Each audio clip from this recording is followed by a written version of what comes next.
Yo guys, what's up? So today in this video I want to talk about the Quarry some more. So if you guys remember, the Quarry is sort of an attempt to make a fully automatic mine in Minecraft. So you'd have, a big cube of blocks. Should have built a big cube of blocks. Just imagine it. And I guess we can use these little models I built. So you'd have a big cube of blocks represented by this little smaller cube. And you would have some slime machines moving around about the cube that would, in theory at least, mine out all the blocks from the area automatically, saving the player a bunch of time. Right now, it's not that efficient, but the goal is, of course, to get to a point where setting up the quarry and managing it takes less effort and time than actually mining out the area by hand. So anyways, going along with that, I want to present to you two different types of quarries, one that we have two versions of. I will link the first, which was made by Myron Aereo, and the one made by myself a little bit later, which I will call a side-to-side quarry. And this one over here I'm going to call a top-down quarry. So let me explain this guy first. In all quarries you'd have sort of two primary slime machines, I guess I'd call them. The first one moves along one face of the area being mined and picks up one column of blocks at a time, and this flying machine will come up over here. The lines that they move along are represented by the stained glass here. So this guy would move up to here, get the column of blocks, move back here, and then here we would collect the column of blocks, move it upward into a wither cage, or something else, probably a wither cage, where they would be broken and presumably stored in chests or something, or maybe all the important resources sort of filtered out, like, I don't know, redstone, iron blocks, coal, diamonds, and maybe stone just kind of tossed away. A big problem with this method, which I kind of tried to dramatize here, is all the pre-mining you have to do. So if you want to mine, let's take each of these little squares of the checkerboard to represent a chunk, maybe. So if you want to mine an area 6 chunks deep, you first have to do some pre-mining behind it, and then mine along the sides and underneath it, for all those 6 chunks.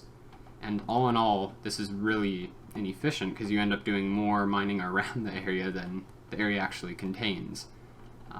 You could just sort of make the area bigger because the volume of this area will grow faster than the mining around it will when you increase this thing's dimensions, but that just makes the quarry slower and more inefficient. So ideally, a perfect quarry would require 0 pre-mining. A good quarry would require like a finite amount of pre-mining, where you just do a little bit behind, and then it can keep on mining forever. And a bad quarry like this requires you to mine as it mines, kind of defeating the purpose.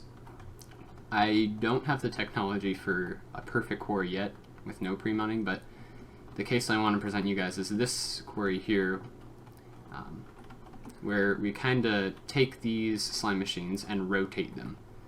So this is what I'm calling top-down, because you would have one slime machine moving up and down, so it would go down below ground, pick up a row of blocks instead of a column, bring it back up, then this guy would fly up, pick it up, or maybe this guy would fly over here because the column of blocks would be on this side of the slime machine instead of that side. But anyways, you'd figure out some way to get this guy to pick up the row of blocks, it'd take it back here, and then same situation, again just sort of rotated, where you'd have a wither destroying and storing the blocks. And the goal would be to build a slime machine like this in a way where you wouldn't have to mine any area around, or on the sides of the potential mining area, or on the bottom of the potential mining area. And that's the sort of technology I've been working on, mainly for this middle slime machine here. So, yeah, that's what I'll be showing you guys today in this video.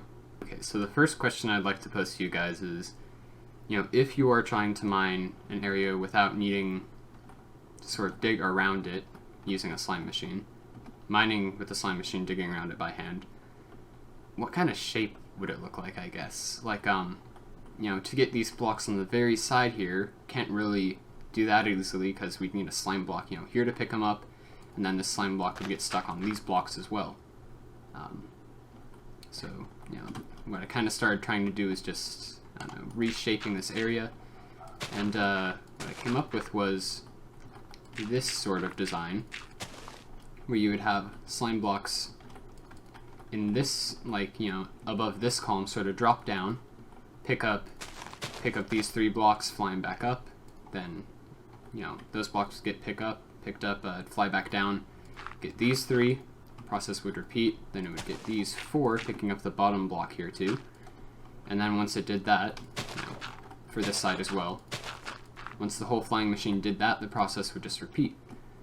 And so yeah, this is the trail that our flying machine over there would leave behind, presumably. Anyway, so now I want to show you guys the machine I made to mine exactly that shape.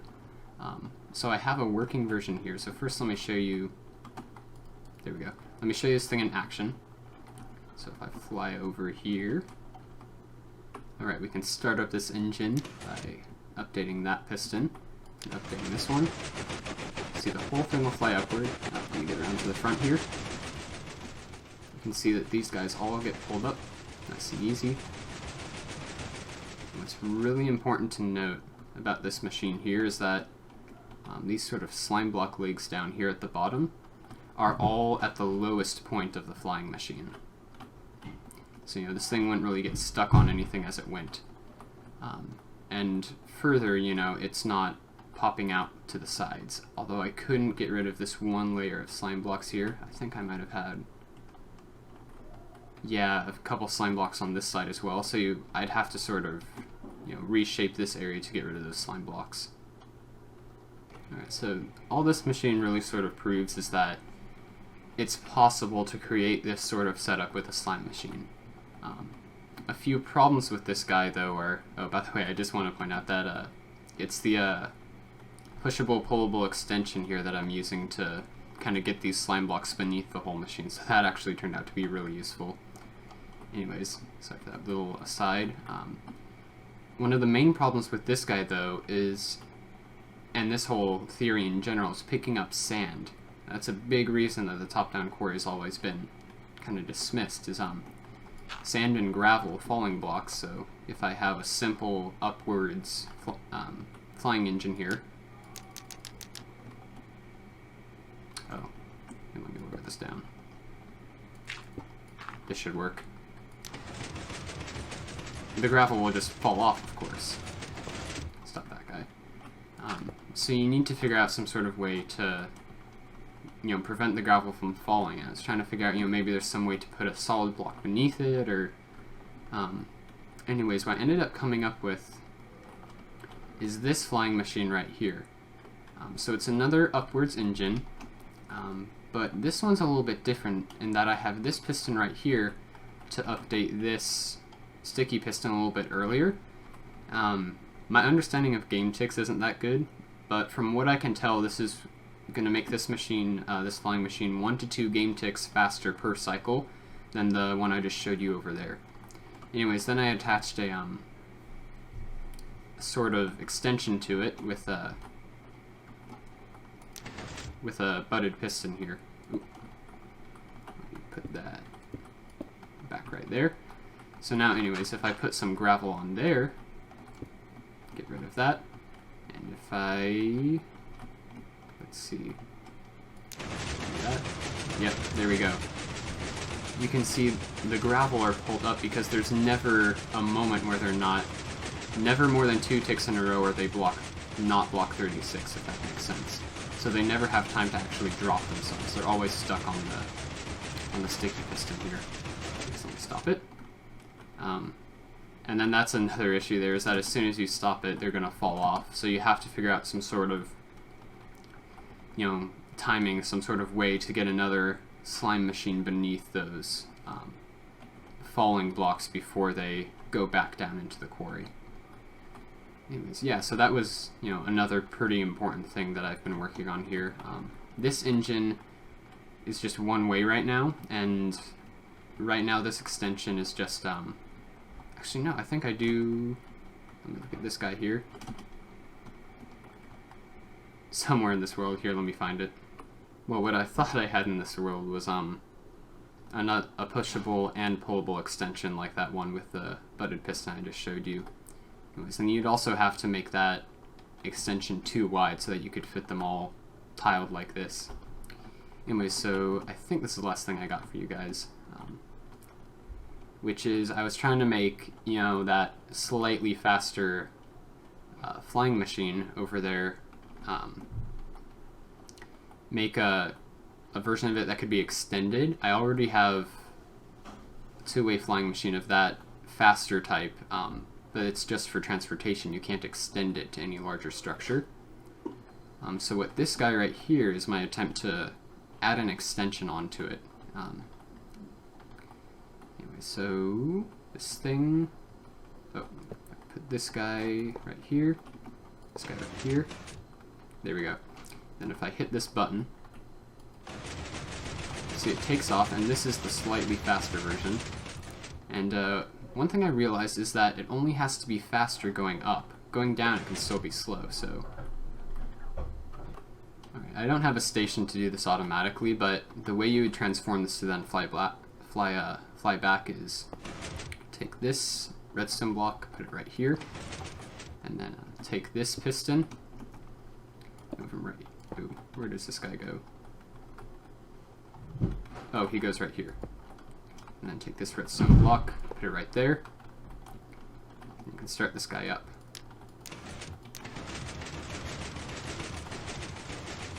Yeah, exact same principle, but just a little bit slower. So, yeah, this is sort of two-way, you know, different, like slightly faster in one direction machine that's extendable.